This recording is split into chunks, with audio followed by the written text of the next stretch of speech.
Apocalipse 2:8 em diante. Se você não achou, está projetado aqui, é facinho para lermos. E ao anjo da igreja que está em Esmirna, escreve: isso diz o primeiro e o último, que foi morto e reviveu. Conheço as tuas obras, e tribulação, e pobreza, mas tu és rico, e a blasfêmia dos que se dizem judeus e não o são, mas são da sinagoga de Satanás. Nada temas das coisas que hás de padecer. Eis que o diabo lançará alguns de vós na prisão, para que sejais tentados, e tereis uma tribulação de 10 dias. Ser fiel até a morte, e dar-te-ei a coroa da vida. Quem tem ouvidos, ouça o que o Espírito diz às igrejas. O que vencer não receberá o dano da segunda morte. Amém? Senta um pouquinho e vamos meditar um pouquinho para entender o que está acontecendo aqui. Eu quero fazer 3 perguntas para você, que eu queria muito que você meditasse nessas 3 perguntas que eu vou te fazer. Mas não se pensar só agora, mas eu queria que você levasse isso talvez para o resto da vida, essas 3 perguntas. O que você espera de Deus? O que você espera de Deus? O que você espera que Deus faça por você, através de você, em você? O que você espera de Deus? O que você espera da sua vida cristã? E o que você pode fazer para a sua vida dar certo? O que você espera de Deus? Eu conheço algumas pessoas, já conversei com muita gente, que quando elas decidem fazer como nós chamamos naquele processo de conversão, quando ela vem para a igreja, qual que é o objetivo? Olha, eu quero ir para a igreja porque agora eu quero a minha vida em ordem. Eu quero me casar, ter filhos, e eu quero ter condição de pelo menos uma vez no ano viajar para o exterior com a minha família. Eu quero dar uma boa vida para quem estiver junto comigo. Então as pessoas esperam de Deus muita coisa. As pessoas esperam de Deus coisas assim que, se a gente parar para ouvir, tem coisa demais. Tem muita coisa que nós esperamos em Deus. E o apóstolo Paulo, em uma desses questionamentos, ele diz uma coisa fantástica. Ele fala assim: aquele que espera em Deus só nessa vida são os mais miseráveis homens de todos. Então eu consigo compreender o apóstolo Paulo dizendo que aquelas pessoas que vêm para cá, vêm para a igreja, vão para qualquer igreja, vão buscar um encontro com Deus, na expectativa de ter uma vida melhor, de ter dinheiro para sair do país de vez em quando, para ter dinheiro para ir para outro lugar, para levar a família para passear, para ter uma condição melhor de vida. Então a gente entende que quando o objetivo das pessoas em buscar a Deus é esse apenas, segundo o apóstolo Paulo, é um objetivo miserável, como ele chama. Ele fala: aqueles que esperam em Deus só nessa vida são os mais miseráveis homens do mundo. Então por isso que eu faço a pergunta para você: o que você espera de Deus? Porque tendo essa compreensão, nós conseguimos então entender se a nossa fé ela está verdadeiramente pautada em Deus, ou se a nossa fé é, como o apóstolo Paulo diz, miserável. Porque muitas vezes a gente está na igreja da forma certa, mas com o objetivo errado. Então a nossa fé, que era para ser algo relevante, se torna numa coisa miserável, porque nós estamos esperando em Deus só nessa vida, só para esse instante, só para suprir as nossas necessidades. Então quem é Deus para muita gente? É um cara que vai fazer de mim a pessoa mais feliz do mundo. Ele vai me dar condição de passear com a minha família, de estruturar um casamento feliz, de ter filhos formados, de ter uma casa alegre. É só isso, será, que nós esperamos em Deus? Será que toda a nossa expectativa se define numa vida melhor para nós e para nossa família? Será que a expectativa pelo qual, a motivação a qual nos traz a igreja é ter uma condição melhor? Porque se for apenas isso, segundo Paulo, nos enquadramos no termo de miseráveis. São os mais miseráveis homens, aqueles que esperam em Deus só para essa vida. Então, tudo isso que eu te falei aqui, o que pode fazer da sua vida uma vida melhor, o que pode fazer da sua vida para dar certo, é muito relevante. Por quê? Porque tudo isso depende de um ponto: o que é que você está disposto a perder para alcançar? Porque tudo na vida que nós alcançamos através de perder algo. Eu nunca alcanço algo novo sem antes perder algo. Eu só consigo alcançar algo novo na vida se eu perder algo primeiro. Então aonde você quer chegar depende do que você está disposto a perder. Não existe condição de você chegar num novo lugar, de você conquistar uma nova coisa, sem você perder alguma coisa aqui. Não tem condição nenhuma. Você quer ver uma coisa? Se você quiser conquistar uma nova carreira, um novo cargo, um novo status social, se você quiser conquistar isso, hoje você vai ter que perder o seu tempo, gastar o seu tempo, gastar a sua energia, vai ter que investir o seu dinheiro, você vai ter que perder alguma coisa hoje para você conquistar alguma coisa amanhã. Isso é inevitável, não tem condição, não pode ser. Se você quiser ganhar saúde lá na frente, você vai ter que hoje, de certa forma, investir tempo em exercício, em alguma coisa. Então tudo que eu quero alcançar de novo, eu preciso ter entendimento de que primeiro eu tenho que perder alguma coisa. Então quando eu digo para você o que você quer alcançar com Deus, isso é relativo, porque vem do ponto de vista daquilo que você está disposto a perder hoje, para que você alcance com Deus amanhã. Então tem muita gente que quer ter vida com Deus, quer ser homem de Deus, quer ser mulher de Deus, quer ser usado por Deus, quer ser instrumento nas mãos de Deus, e nós sempre abraçamos essas pessoas de um ponto de vista benéfico, falando assim: ótimo, maravilha, é isso mesmo, esse é o pensamento, essa é a motivação. Mas na verdade o que a gente devia fazer é exatamente ao contrário, é falar: você quer alcançar, quer ser um homem de Deus, você quer alcançar alguma coisa com Deus, o que você está disposto a perder hoje? O que você está disposto a perder para conquistar? Porque sem perder não conquistamos nada. O que é que você está disposto a abrir mão?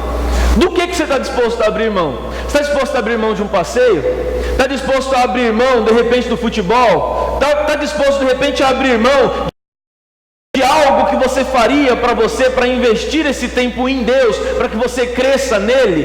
Ou você acha que crescer em Deus é uma coisa assim, um estalar de dedos: eu sou um homem de Deus, eu sou uma mulher de Deus, eu tenho entendimento da palavra, eu vivo com Deus, eu tenho relação com Deus.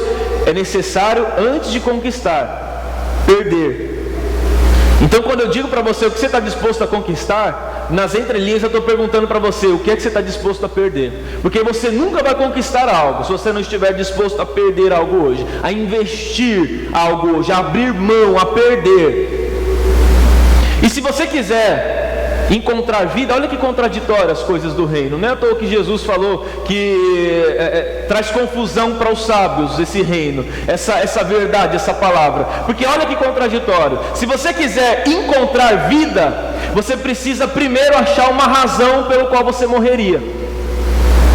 Se você quiser encontrar vida, você precisa achar uma boa razão para morrer. Porque quem não encontrou uma boa razão para morrer, não encontrou ainda uma boa razão para viver.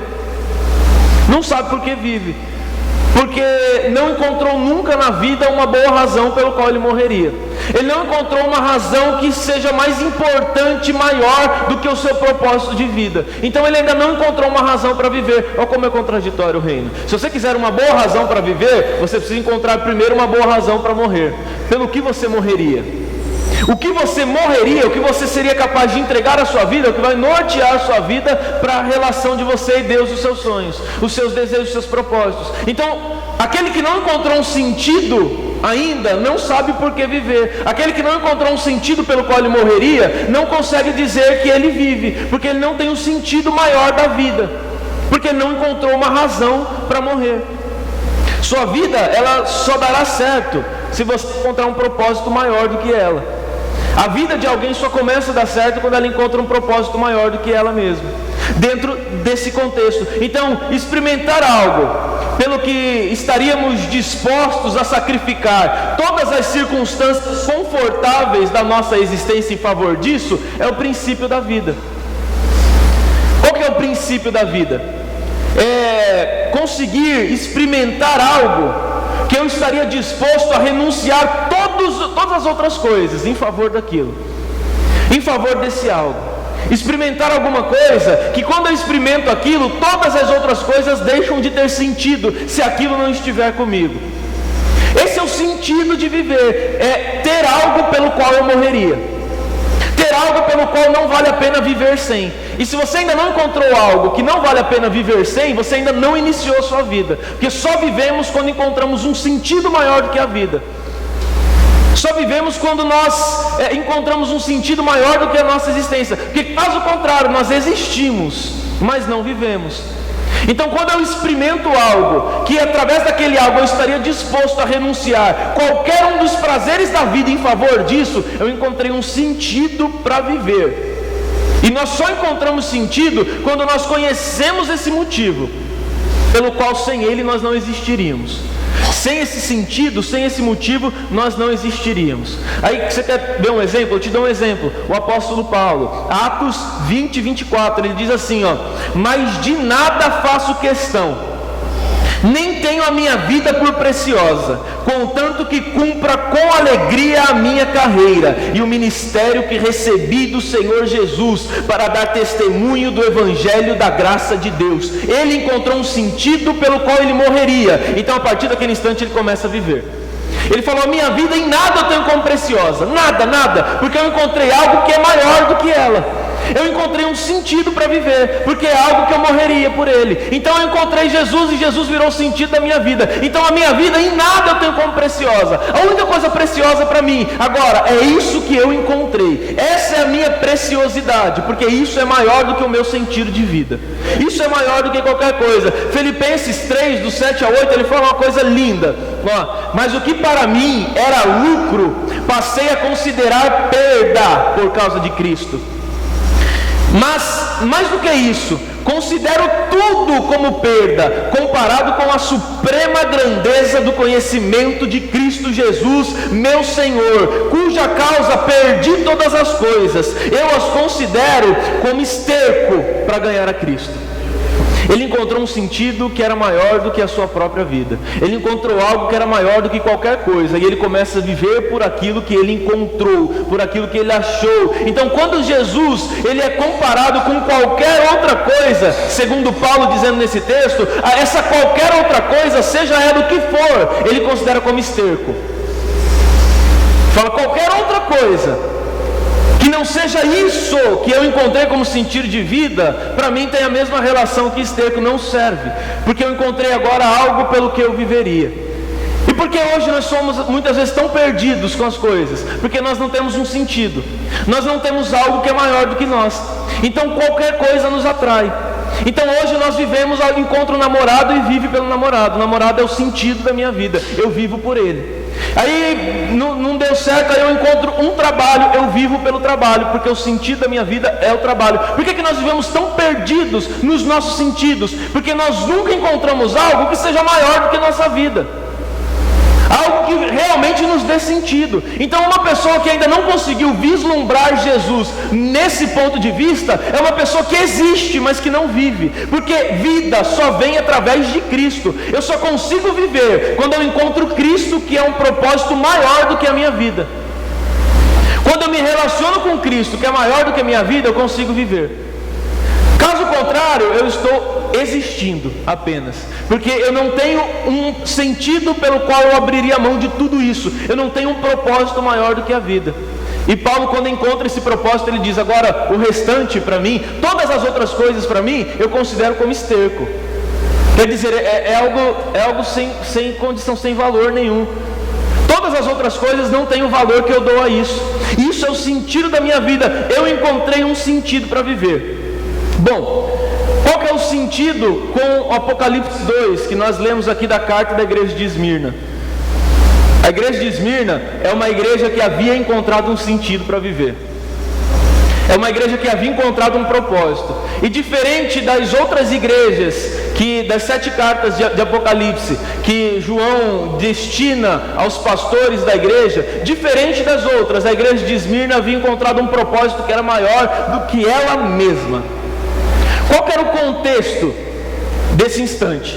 O contexto desse instante era o seguinte: Roma era o grande império da época de Cristo, é o grande império dessa época.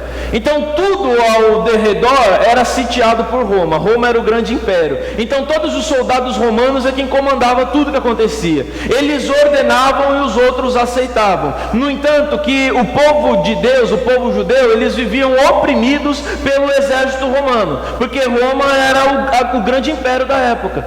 E as pessoas oprimidas pela mão de ferro romana, que eles aprisionavam essas pessoas e matavam esses cristãos, muitas vezes até sem sentido, muitas vezes até sem um porquê. Então acontecia mais ou menos assim. No contexto dessa igreja, da igreja de Esmirna, quando eles alcançavam um novo cristão, quando eles evangelizavam uma pessoa, eles chegavam para aquela pessoa e falavam real para elas, contava a verdade, dizia assim: ó, você confirma que Cristo é o Senhor da sua vida? Aí a pessoa dizia: sim, eu confirmo, Cristo é o Senhor da minha vida. Porque você sabe que até agora a palavra Senhor, ela só pode ser dirigida ao imperador, que é César. César é o único Senhor. Então a partir desse instante você está dizendo que você tem um outro Senhor. A partir de agora você está dizendo que César não é mais o teu Senhor, mas o teu Senhor é Jesus o Cristo. Você confirma isso? A pessoa dizia: sim, eu confirmo isso. Você sabe que se Roma descobrir isso que você está dizendo, você será preso. Você sabe que além de ser preso, você pode ser torturado e até morto, lançado numa arena para ser devorado por leões. Você sabe que eles vão capturar sua mulher, eles vão capturar suas filhas, eles vão abusar das suas filhas, eles vão estuprar suas filhas e depois vão matá-las. Você sabe disso? Tem ciência disso? Sim, tenho ciência. Mesmo assim, Cristo permanece sendo o Senhor da minha vida. Esse era o contexto da igreja de Esmirna, e eles falavam tudo isso. Você quer realmente que Cristo seja o seu Senhor? Porque até agora, se você se dirigir a outra pessoa como Senhor, César te dá pena de morte. Então, aceitar a Cristo, quando você assume um compromisso com Jesus, você assina uma sentença de morte dentro desse contexto. Aceitar um compromisso com Jesus era assinar uma sentença de morte, era declarar guerra contra o império das trevas, era declarar guerra contra Roma, contra o contexto todo da região. Então eles encontraram, aliás, um sentido para morrer, e por isso eles começaram a viver. Eles encontraram algo que era maior do que o seu sentido de existência. Eles encontraram algo que era maior do que a sua vida. Então, como eles têm agora um sentido para morrer, eles começam a viver, eles começam a desfrutar da sua vida. Por isso que nós lemos ali o apóstolo João escrevendo: eu conheço as tuas obras, tua tribulação, pobreza, mas você é rico. Vocês passam por tribulação, vocês passam por problemas, um monte de problemas, pobreza inclusive, mas eu quero dizer uma coisa: vocês são ricos. E por que são ricos? Porque vocês encontraram um propósito para viver, vocês encontraram um sentido. Muito diferente de outra igreja que João escreve, que ele fala: você diz que você é rico, mas você não sabe que você é um miserável, pobre, cego e nu, porque você é tão pobre, que toda a riqueza que você tem é em dinheiro. Diferente dessa igreja, da igreja de Esmirna, que ele fala: vocês são pobres, mas vocês são ricos, porque vocês encontraram um sentido de vida, um sentido que o dinheiro não traz, um sentido que nenhuma outra coisa traz. Vocês encontraram um propósito, vocês encontraram um sentido, que é Cristo. Cristo está com vocês, então vocês têm sentido para viver, vocês têm um sentido de vida em cima disso. Então outra vez eu pergunto para você: o que é que você espera de Deus? O que é que você espera de Deus? Você espera de Deus riquezas? Você espera de Deus prosperidade? Você espera de Deus o quê? Porque essa igreja de Esmirna, que foi aprovada por Deus, eles não tinham de Deus nada disso, e Deus faz questão de exaltar: vocês são pobres, passam tribulações, mas vocês são ricos, porque vocês têm propósitos. Vocês encontraram um sentido para existir. Vocês encontraram a essência da vida, que é Cristo Jesus. Cristo é a essência da vida de vocês. Vocês encontraram um motivo. Aí ele diz: a blasfêmia dos que se dizem judeus e não são, mas são da sinagoga de Satanás. A blasfêmia dos que se dizem judeus. Sabe o que acontecia ali? Quando o Império Romano oprimia algumas pessoas, outras pessoas que estavam no meio deles, eles não aguentavam a opressão e eles se entregavam ao contexto do Império Romano. Então Roma vinha com uma ordenança, Roma vinha com um movimento e eles entravam nesse movimento de Roma. Aí quando eles entram nesse movimento de Roma, o apóstolo João diz que esse movimento de Roma, daqueles que dizem ser judeus e não são, fazem parte da sinagoga de Satanás. Porque é uma sinagoga de enganação. Porque eles vinham propondo outra coisa que Cristo não havia proposto. Eles entravam com uma proposta diferente. Olha que engraçado isso, né? Como é contextual com a nossa vida hoje. Porque hoje o que mais ouvimos são propostas que Cristo não nos fez. E o que mais acontece são pessoas cedendo a essa proposta. São pessoas cedendo a propostas que Cristo não nos fez. Porque Cristo nos fez uma proposta de salvação. E eu venho para a igreja não esperando que Jesus faça alguma coisa por mim, mas eu estou aqui porque Jesus já fez alguma coisa por mim. Ele já fez. Eu não estou interessado no que Ele vai fazer, eu estou interessado no que Ele já fez. E o apóstolo João começa a divertir aquele povo. Fala, tem alguns que se dizem ser judeus, mas não são. E por que eles não são judeus? Porque eles dão ouvidos para a sinagoga de Satanás. Porque eles ouvem essas ladainhas, essas falsas doutrinas, esses falsos costumes. Eles se atentam a isso e eles estão cedendo ao braço forte de Roma. Eles estão sendo como os romanos. Então hoje é mais ou menos assim. É como se fosse igreja e o mundo lá fora. Então lá eram os cristãos e o Império Romano. Então quem cedia ao Império Romano, o apóstolo João diz que fazia parte da sinagoga de Satanás. Quem vivia contextualmente semelhante a Roma, participava da sinagoga de Satanás. E quem vivia como cristão, vivia em tribulação. Quem vivia como cristão, vivia em tribulação. Quem queria se livrar da tribulação, vivia como os romanos. Porém, faziam parte da sinagoga de Satanás. Faziam parte de uma outra vida, de um outro contexto, de uma outra história.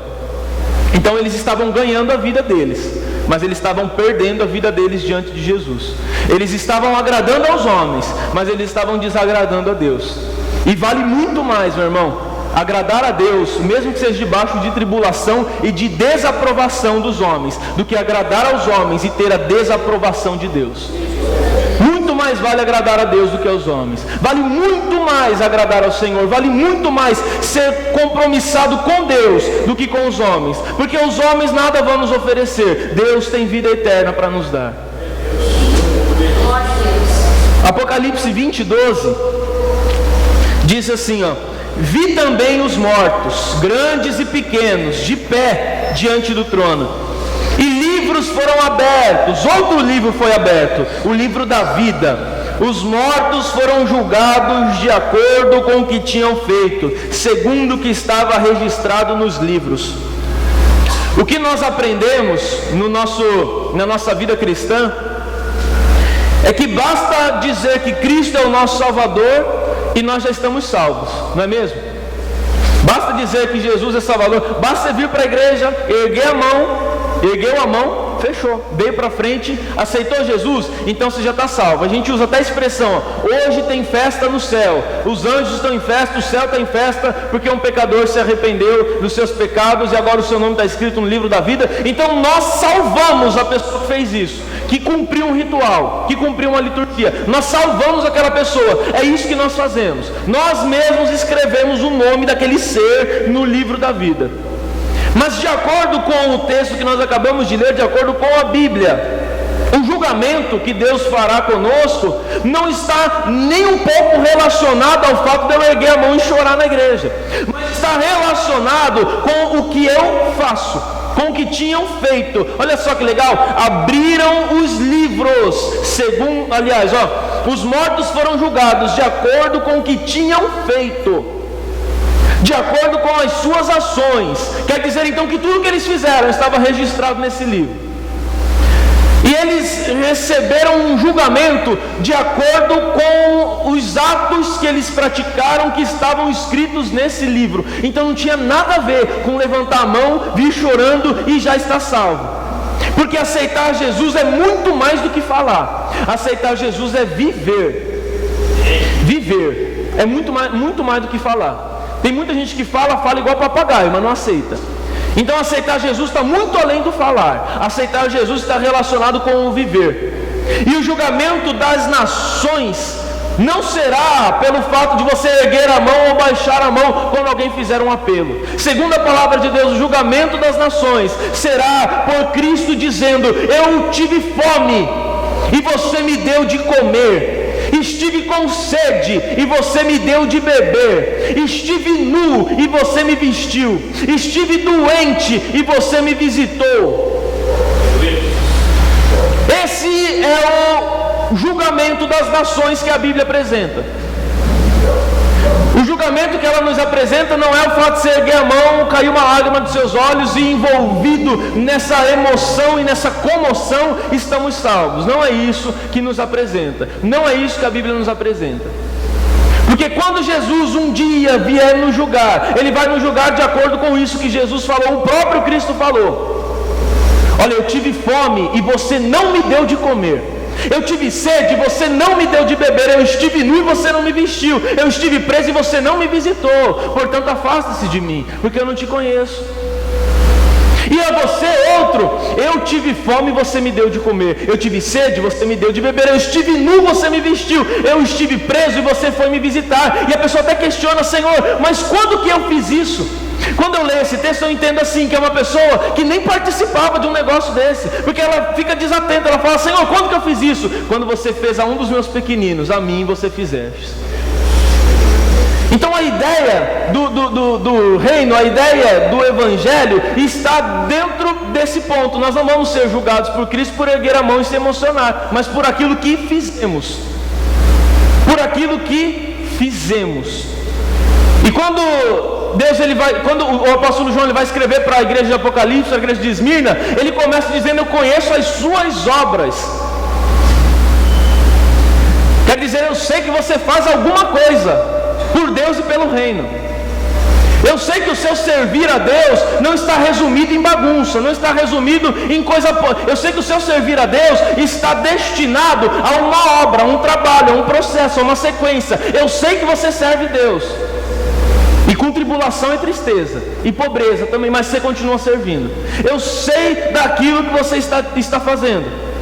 No entanto que chega depois um camarada para Jesus, olha só como que é esse negócio de salvação. Chega um camarada para Jesus, está lá em Marcos 10, 17, e diz: bom mestre, o que eu posso fazer para ter a vida eterna? Aqui Jesus responde para ele: fechou, cara, você está salvo, está aí, me aceita como teu salvador, que está bom demais, você já está salvo. Jesus olhou para ele e falou assim: você quer ser salvo? Quero. Vende tudo que tem, dá aos pobres, aí você terá um tesouro comigo nos céus.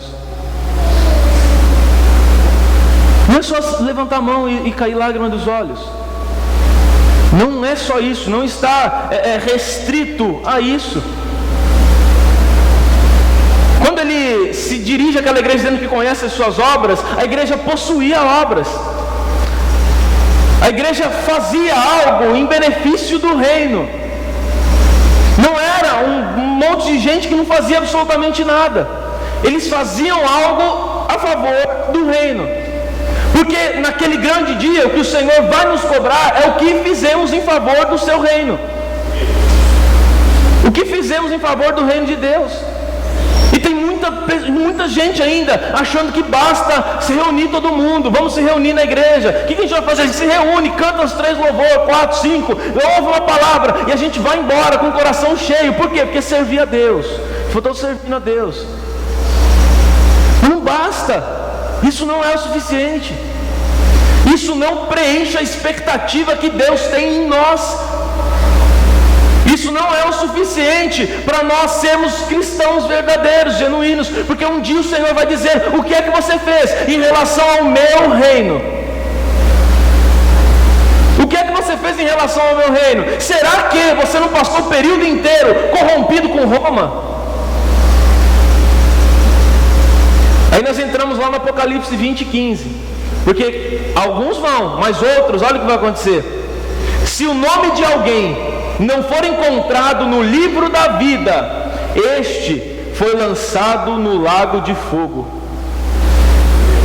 E se o nome de alguém não for encontrado no livro da vida, este será lançado no lago de fogo. Quem entende o propósito de existir, não sofrerá o dano da segunda morte.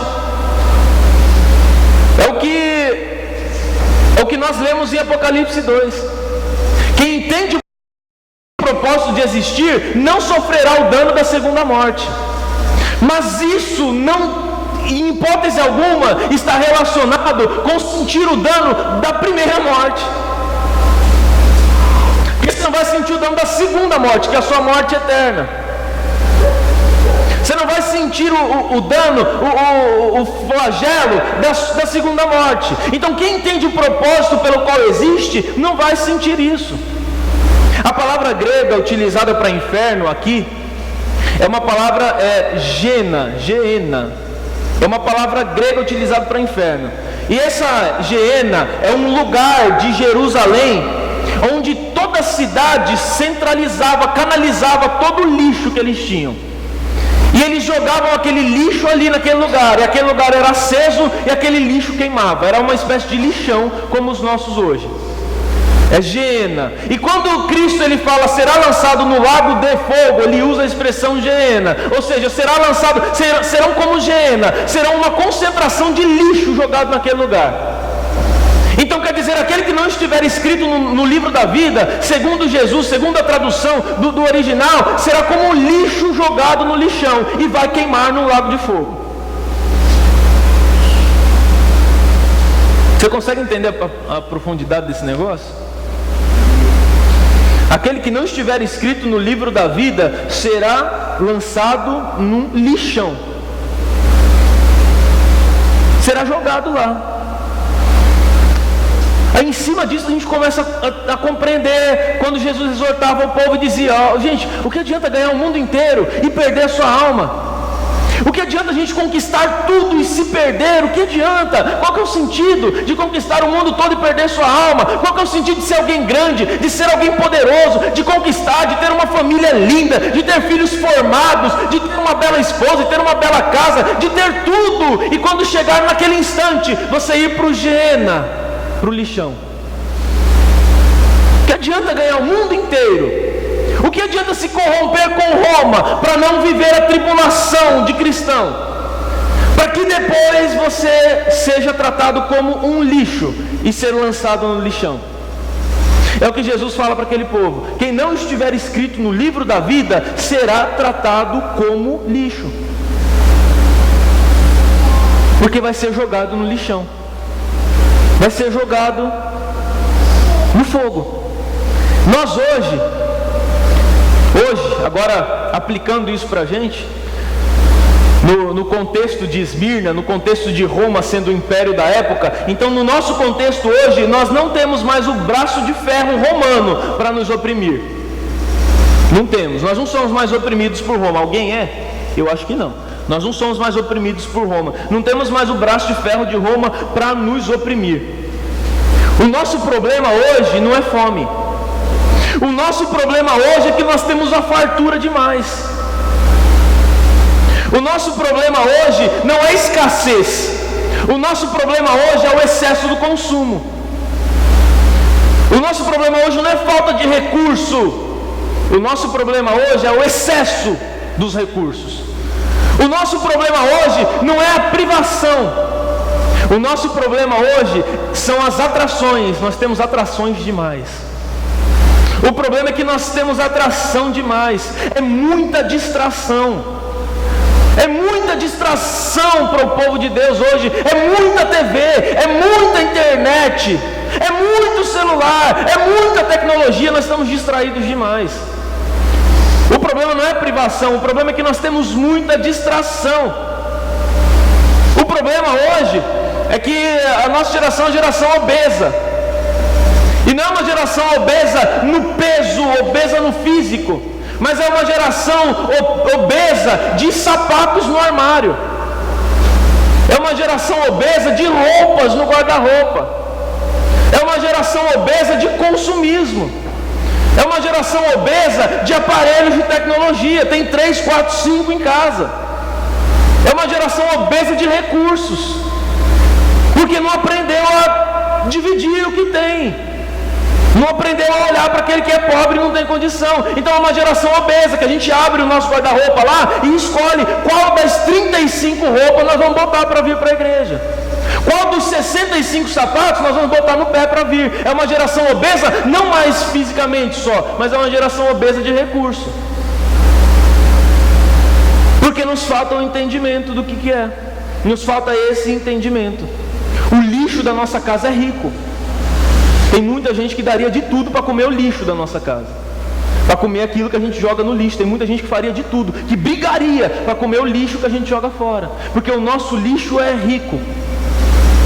Então, contextualizando a igreja de Esmirna com a nossa hoje, eu tenho uma coisa a dizer: a cultura evangélica brasileira é uma cultura diabólica. Fique pasmado, pode ficar pasmado, mas a cultura evangélica brasileira é uma cultura diabólica, porque é uma cultura que te ensina coisas que não provém de Deus, que é uma cultura que te leva a inutilidades, a futilidades, mas não a exercício do reino. É uma cultura que te leva a tudo que não representa nada. É uma cultura que te traz entretenimento e não arrependimento. É uma cultura que planeja os seus cultos da melhor forma como nós podemos entreter o povo e não converter o povo, porque você não precisa ser convertido, você precisa ser entretido, você precisa ficar aqui tranquilo, sossegado. Então a cultura do evangelicalismo brasileiro é uma cultura diabólica, porque é uma cultura anticristã. É uma cultura que não se relaciona com a cultura de Cristo. Aí nós entramos numa corrida de sucesso e autossatisfação, e nós nos flagelamos uns aos outros. É isso que se tornou a igreja de Cristo, competitiva. Uma igreja compete com a outra para ver quem é melhor, para ver quem é que está no topo. É programa de TV, eu tiro você, eu pago mais para entrar no seu lugar, no seu horário. Então nós viramos uma competição da igreja. A igreja é indiferente, e é uma igreja que não tem tempo para aquilo que realmente importa. Então a igreja hoje tem tempo para tudo, menos para o que importa. Para tudo a gente acha um tempo, mas para vir domingo de manhã aqui com o irmão William evangelizar, não. Porque a gente acha um tempo para tudo, menos para o que importa, menos para o que é relevante. Então a cultura cristã, a cultura evangélica brasileira é uma cultura que parte para uma cultura diabólica, porque ela é uma cultura que nos tira o sentido de existência. Aí, aliás, nos tira o sentido de vida. Aí nós só existimos, não vivemos. Nós só existimos porque nós queremos coisas que são diferentes do contexto do reino. O reino nos apresenta uma coisa, nós queremos outra que é totalmente diferente a isso. Aí Jesus olha para essa igreja e diz: vocês estão saindo do contexto. Jesus olha para a igreja brasileira e diz: vocês estão se tornando esse higiena, esse lixo. Vocês estão se tornando isso, um lixão, higiena. Vocês estão se tornando isso, porque não existe mais o braço forte de Roma, mas nós temos objetivos defeituosos. Nós temos loucura de conquistar e vencer na vida. Nós temos instinto de autopreservação, e é isso que está roubando a nossa alma e transformando a gente em lixões, porque a gente não tem sentido. A igreja hoje é motivo de piada. A igreja hoje é piada pronta. É facinho você tirar sarro de alguém, principalmente se ele for da igreja, porque a igreja é motivo de piada pronta. É fácil tirar sarro de um cristão hoje. Por quê? Porque a igreja é assim. A igreja é assim, ela tem um sentido. E se a gente não se atentar, nós vamos acabar parando num lago de fogo, sem ninguém perceber. É o Apocalipse 20:15. Se alguém não for escrito no livro da vida, será lançado no Gena, no lago de fogo. E muitas vezes a gente está caminhando para lá e sem perceber. Eu queria fazer essa reflexão com vocês hoje, porque eu sou o primeiro dessa sentença. Na lista dessa sentença, de tudo que eu falei para você, eu sou o primeiro. Então eu quero refletir sobre isso. Eu quero refletir sobre o Apocalipse 2, a igreja de Esmirna. Porque eles tinham a aprovação de Deus, e nós precisamos da aprovação de Deus na nossa vida. E Deus só vai nos aprovar a partir do instante que nós estivermos no rumo correto e não no rumo tortuoso. Então eu consigo resumir tudo isso dizendo para você uma coisa: que se servir a Jesus não lhe causa angústia, se servir a Jesus não te leva a constrangimento, se servir a Jesus não te leva a renúncia, a nenhum sofrimento, se servir a Jesus não te leva a abrir mão daquilo que os seus olhos desejam, então eu tenho uma notícia para você: talvez não seja Jesus que você está seguindo. Talvez não seja verdadeiramente Jesus que a gente está seguindo. Porque se seguir Jesus não nos leva a esses sentimentos, então talvez não seja Jesus que nós estamos seguindo. Porque eu não consigo entender. Ele falou: vocês podem vir após mim, porque o caminho é estreito e complicado, mas a gente está andando em pistas largas. Então pera lá, será que é Jesus mesmo que a gente está seguindo? Será que é o Cristo que a gente está seguindo mesmo? Porque ele falou que era estreito. Onde está o estreito nisso? É tão fácil, mamão com açúcar, rapaz. Adoro isso aqui. Olha que beleza. As coisas estão muito fáceis. E quando as coisas estão muito fáceis, a gente tem que desconfiar. Será que é Jesus mesmo que a gente está seguindo? Porque ele falou que ia ser difícil. Ele falou que ia ter angústia. Ele falou que ia ter tristeza. Ele falou que ia ter renúncia. Mas a gente não precisa renunciar nada mais. A gente não sente mais angústia, a gente não sente mais tristeza. A gente vem para a igreja para se alegrar, não para se entristecer. Será que é Jesus mesmo que nós estamos seguindo? Ou será que naquele grande dia nós vamos nos enquadrar naquela surpresa que Jesus falou? Que nem todo mundo que diz Senhor, Senhor vai ter direito ao reino do meu Pai, mas só aquele que fizer a vontade do meu Pai. Direito ao reino é só quem faz a vontade, não é aquele que diz Senhor, Senhor. Será que nós não podemos também ser surpreendidos naquele grande dia? Já pensou? Você chegar diante de Jesus e falar: Senhor, Senhor, puxa, eu estava lá todo dia, Senhor. Eu ouvia as pregações do pastor, eu cantava os louvores, Senhor. Eu orava pelo povo, Senhor, até visita eu fiz. Imagina, aí Jesus olha para você e diz: puxa, aqui não é lugar para você. Porque aqui não é lugar de quem diz Senhor, Senhor. Aqui é lugar de quem faz a vontade do meu Pai. E você caminhou a vida inteira em caminhos largos, mas não é o caminho largo que traz até mim. O caminho que traz até mim é um caminho estreito. Mas está tudo tão fácil. Está tudo tão fácil. Está tudo mamão com açúcar. Sabe, a igreja hoje é como se fosse uma criação de gado. A pessoa vem, senta, ouve, vai embora. A gente não se relaciona com ela, a gente não conhece quem está do nosso lado e nem queremos conhecer. O pastor não apacenta, ele só quer que tenha um número a mais aqui na igreja para ouvir ele falar e também para dar o dinheiro aqui para poder suprir. Então virou isso. Esse é o sentido. Será que as coisas não estão fáceis demais?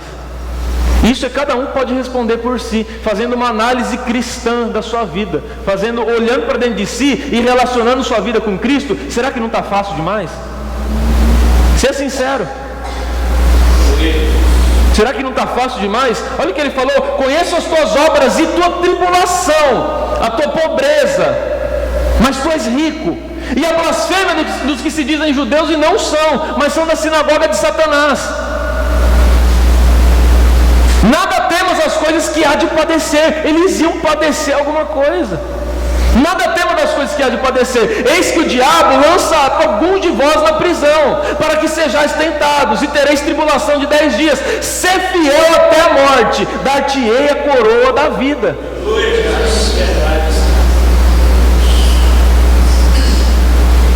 Se não há isso em nós, é porque nós estamos no lugar errado.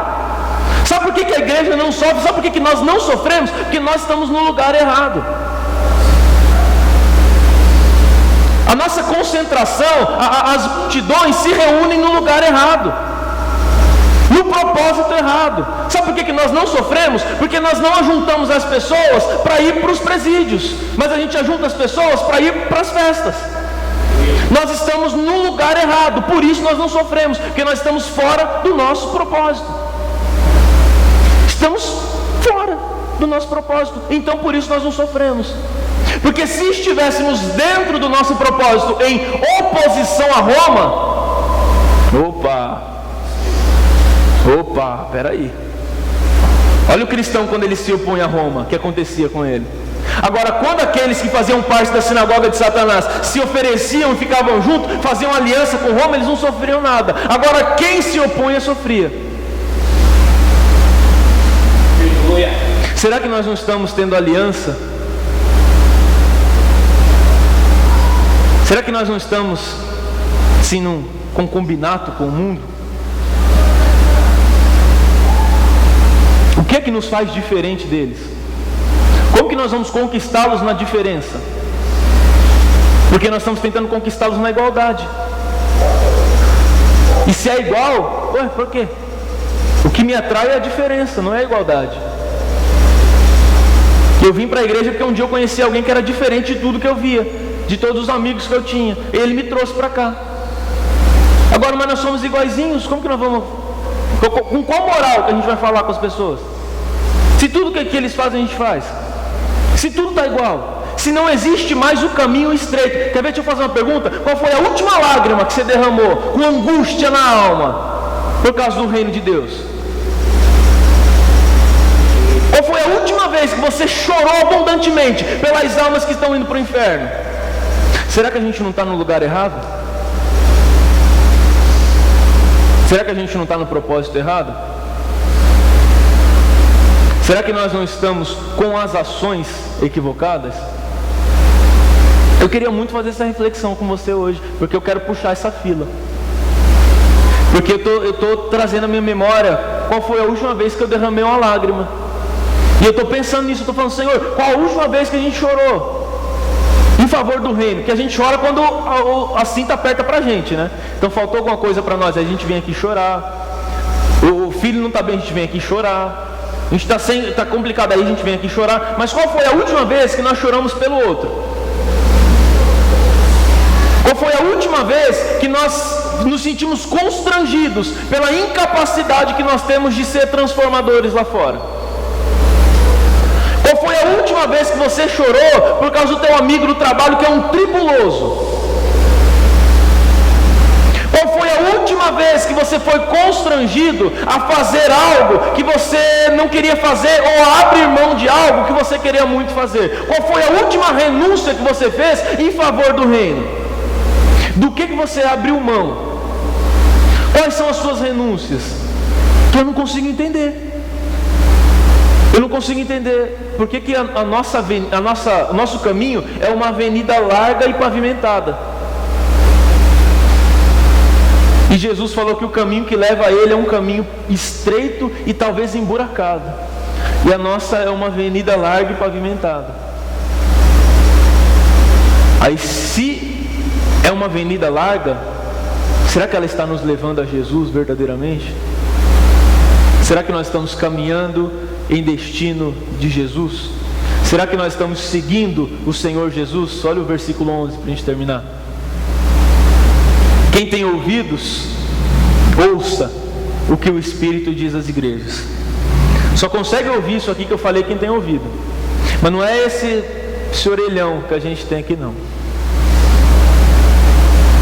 Quem tem ouvidos para ouvir, ouça o que o Espírito diz. Então não é esse ouvido, é o teu ouvido espiritual. Quem tem ouvidos espirituais, ouça. Porque é difícil digerir uma coisa dessa. Eu estou o dia inteiro digerindo, essa palavra é difícil. Ela não é palatável, ela é amarga. Mas você percebeu que são as coisas amargas que fazem bem pra gente? É quando você está ruim, você vai tomar aquele chá de boldo, né? Que é uma maravilha. É amargo que dói, mas é o que faz bem. Porque se estiver ruim e tomar leite moça, não vai te fazer bem. É docinho, mas não vai te fazer bem. O que vai te fazer bem é o amargo. Então essa palavra é amarga. Ela não é nem um pouquinho gostosa, nem um pouquinho palatável. Mas quem tem ouvidos para ouvir, ouça. Porque o que vencer não receberá o dano da segunda morte. O que vencer, existe uma condição. O que vencer não receberá o dano da segunda morte. E como que eu consigo vencer? Aí eu volto no princípio para a gente terminar. Para você alcançar algo, você precisa abrir mão de algo. Para você alcançar Cristo, segundo a palavra, você tem que abrir mão de algo. E algo que é muito grande, que é de você mesmo. Só alcança Jesus quem abre mão de si mesmo. Porque enquanto você viver, Jesus não vive em você. Jesus vive em você a partir do momento que você deixar de viver, para que Ele viva na sua vida. A ponto de você poder dizer, como Paulo disse: não vivo mais eu, mas Cristo vive em mim. Quer dizer, eu morri. O que é que você está disposto a perder? Porque assim você vai saber aonde você vai chegar. Vamos orar?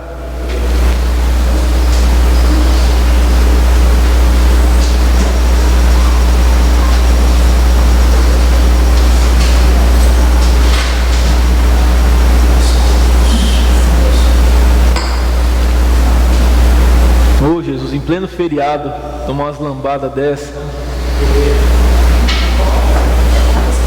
É bom para esquentar isso.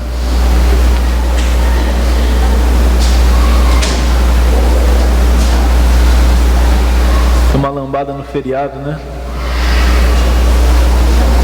Mas deixa eu falar uma coisa para você.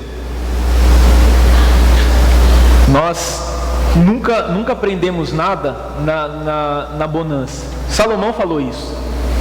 Olha só as sábias palavras de Salomão. Ele falou assim, ó: é muito melhor ir para um velório do que ir para um casamento, do que ir para uma festa. Você já imaginou? É muito melhor ir para um velório do que ir para uma festa. Por que ele falou isso? Porque quando você vai na festa, você não pensa no dia de amanhã. O ambiente da festa não te leva a reflexão nenhuma, mas o ambiente do velório sim. Você olha para aquele camarada ali e fala assim, ó: ontem estava comigo, onde ele está hoje? Puxa vida, olha como a vida passa rápido. Olha só, eu preciso me cuidar mais. Eu preciso consertar minha vida com Deus. Olha só, ontem ele estava comigo, hoje ele já não está mais, hoje ele já morreu. Então as coisas amargas nos levam a refletir, enquanto que as coisas boas, as festas não. Porque quando eu estou na festa eu não quero nem saber do dia seguinte. Eu quero ficar. No entanto que a gente vai embora tarde da noite e nem se lembra que no outro dia tem que levantar cedo. Aí fica desesperado. Por quê? Porque se esquece da vida. Esse ambiente não te leva à reflexão. E o que não te leva à reflexão é um período perdido. Essa é a sabedoria que Salomão aplica. É muito melhor ir para um velório do que ir para um casamento. Porque no velório você vai sair de lá refletindo no que aconteceu. Então quando você vier para a igreja, eu já falei para você, eu quero muito que você saia daqui da igreja triste. Porque a tristeza vai te levar à reflexão. Então eu tenho certeza que você não vai sair daqui assim, maravilha, olha só, tomei umas palmadas lá, tomei umas lapadas lá, o pastor falou um monte de coisa. Você não vai sair feliz. Mas eu tenho certeza que você vai sair refletindo. Eu tenho certeza que você vai pensar em tudo isso que nós falamos aqui. Eu tenho certeza que isso vai te levar à mudança. Diferente do que se você vier aqui e eu dissesse para você, ó, tem bênção, tem vitória, ó o anjo aí com a bandeja de ouro, ó os mistérios aí. Isso não ia te acrescentar em nada. O que te acrescenta, o que nos acrescenta é a reflexão. Então que você reflita nisso. Que você reflita que para alcançar uma coisa você precisa abrir mão de outra. Não tem como se não for assim. Não tem possibilidade. Para alcançar Cristo você precisa abrir mão de si mesmo. Da mesma forma que para alcançar um trabalho você precisa abrir mão de tempo para estudar. Para alcançar Cristo você precisa abrir mão de si mesmo. Porque você nunca vai alcançar algo sem abrir mão de outra coisa. E que você escolha a melhor parte. Que quem encontra Cristo encontra um sentido para viver. Porque por Cristo eu morreria, então por Cristo eu vou viver. Eu encontro um motivo para viver. Deixo de existir e começo a viver. Vamos orar?